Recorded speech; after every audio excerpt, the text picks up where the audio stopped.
know it's my fault dahil hindi ko kayo iniisip. Kaya nga humihingi ako ng sorry. Walang-wala lang talaga ako noon, kaya ako nagawa yun. Walang-wala? Pero nagawa niyo pong lumipat at tumira sa magandang bahay. Samantalang kami ng kapatid ko, hindi namin alam kung saan kami titira.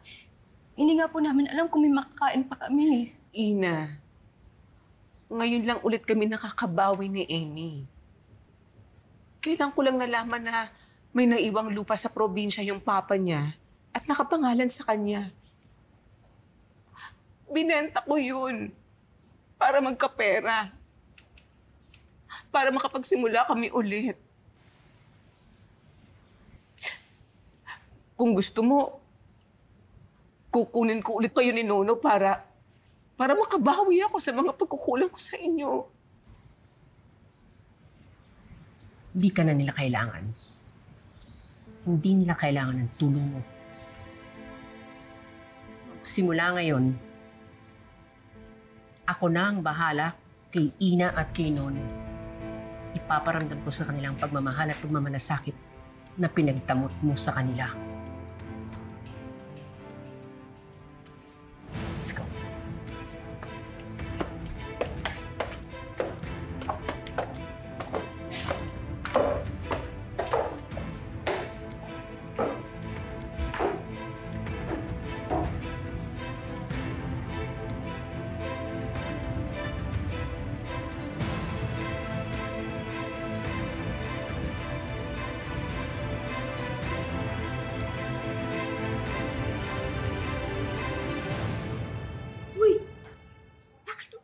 Beshi natin. Naku, bet atang manalo sa Best Actress in Paawa role.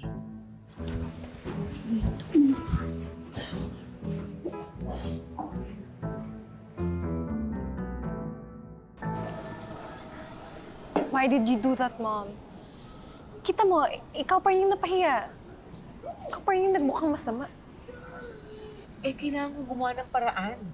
At iyon ang naisip ko. Amy, okay nang napahiya. At least, nakita ni Madam Aurea na humingi ako ng sorry kay Ina sa mga nagawa ko. Eh, hindi ko man nakuha ang sympathy nila ngayon. At least, nakita nila na nagpakumbaba ako.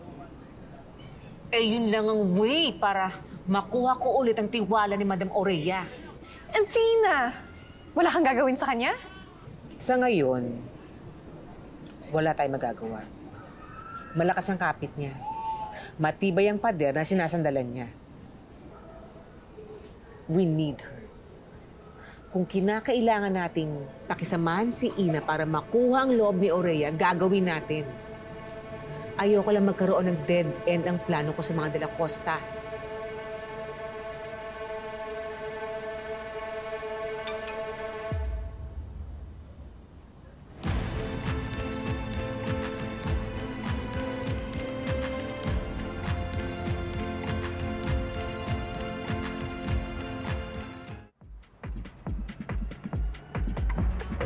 James, you're an angel talaga. Ayos mo na naman yung problema ko sa hotel. Huwag kang mag-alala. Kapag nabigyan ako ng pera ni Mami, babayaran kita. Kasi na ikaw rin yung matatawagan ko eh. Kasi hindi kami okay ni Francis. And alam mo naman na si Iwan hindi ako matutulungan. So, thank you talaga. Thank you so much. Joanna, maybe this is a sign para umuwi ka na. What? Oh my God! Bakit di mo kasi ako pinipilit na umuwi? You know what? Yan yung dahilan ko ba't kami nag-away ni Francis.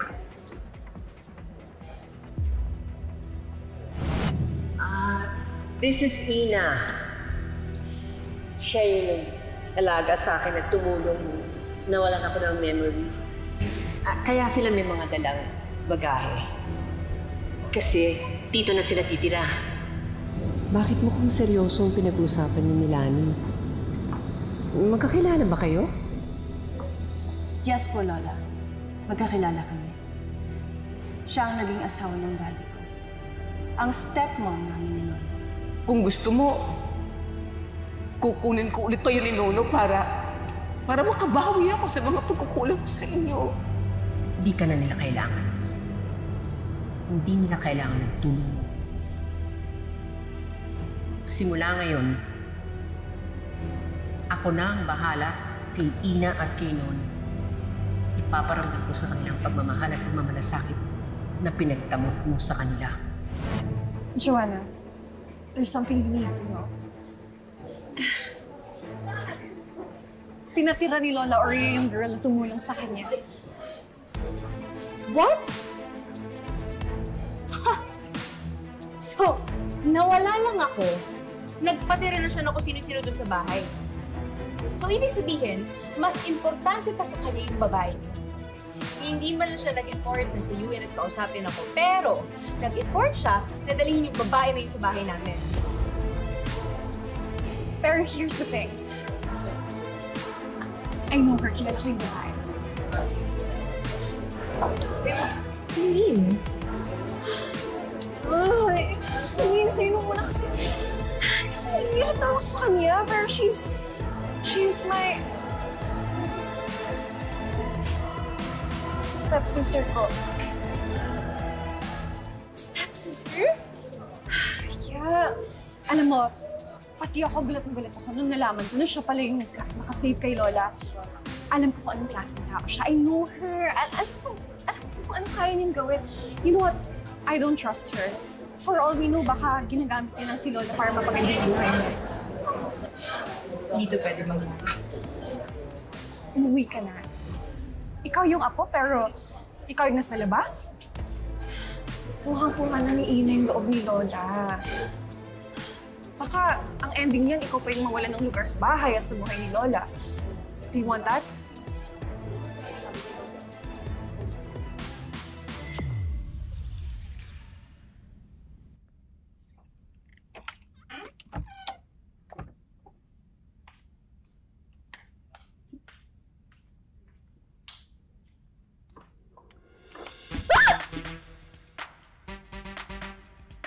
Ikaw? Ano ibig sabihin nito? Oh, don't tell me. Ikaw yung nag-save kay Lola? Lola? Ikaw yung pasaway niyang apo na sinasabi niya. Wow ah. Ganyan pala ako ibida ni Lola sa'yo. A small world. Or baka naman, sinusundan mo ako. At bakit naman kita susundan? Eh bakit nga ba? Let me guess. Isa ka sa mga babae na may gusto sa akin.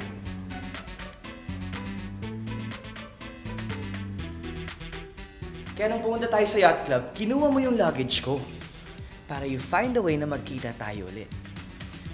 Tapos ginagamit mo pa si Lola para ma-stalk ako. Ba? Kilabutan ka nga sa mga sinasabi mo. Una, hindi ko kinuha yung luggage mo. Nagkapalit tayo. Pangalawa, hindi kita ini-stalk. Si Lola Pink ang nagdala sa akin dito. Gets? Oh. Hello there. Hey, you. So, ikaw pala yung nakapalitan ni Juan ng bag. My sister, you're back. Of course I'm back. Especially after hearing that there is a big bug infestation here in my house.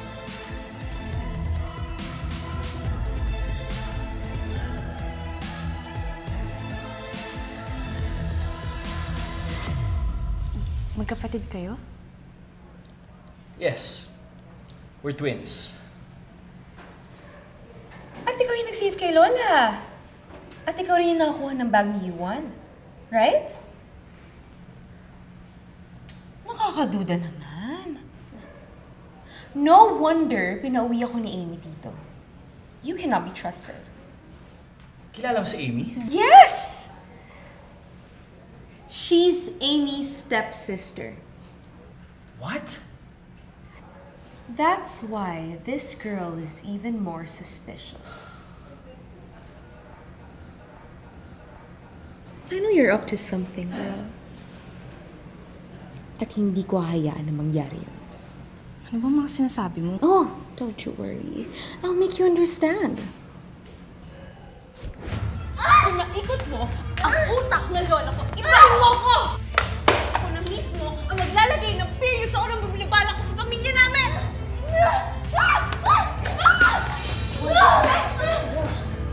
Bitawan mo ako! Umalis ka dito! Walang lugar ang manluloko, manggagamit dito sa bahay namin kaya lumayas ka na! Gusto mo palaisin dito? Mahal mo! Bata! Bitawan mo! Bitawan mo ako! Oh, stop it! Bitiwan mo si Ina. Wala. Ako nagdala sa kanya dito. Kaya sa ayaw at sa gusto niyo, dito siya titira. Lola naman, mas kakampihang ba talaga yung babae niyan kaysa sa amin? Umuwi ka ba dito para manakit at magpalayas ng bisita ko?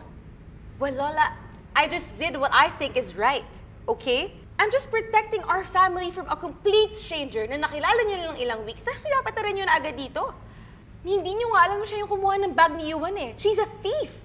Hindi ko nga kinuha yung bag ng kapatid mo. Nagkapalit lang kami. At kung hindi pa magkakabukingan, Lola, hindi ko pa malalaman na stepsister pala siya ni Amy. Hindi ba kayo nagdududa, Lola? Baka kriminal o magnanakaw yung babaeng yan. O baka naman part ng to ng master plan niya, hindi ba? How can you trust her that fast? Hindi ako naniniwala sa mga iling-isip niyo tungkol kay Ina. You know what? Whatever. Basta ayoko siyang makasama dito. Ayaw mo makasama si Ina dito. Very well. Umalis ka na tulad ng lagi mong ginagawa.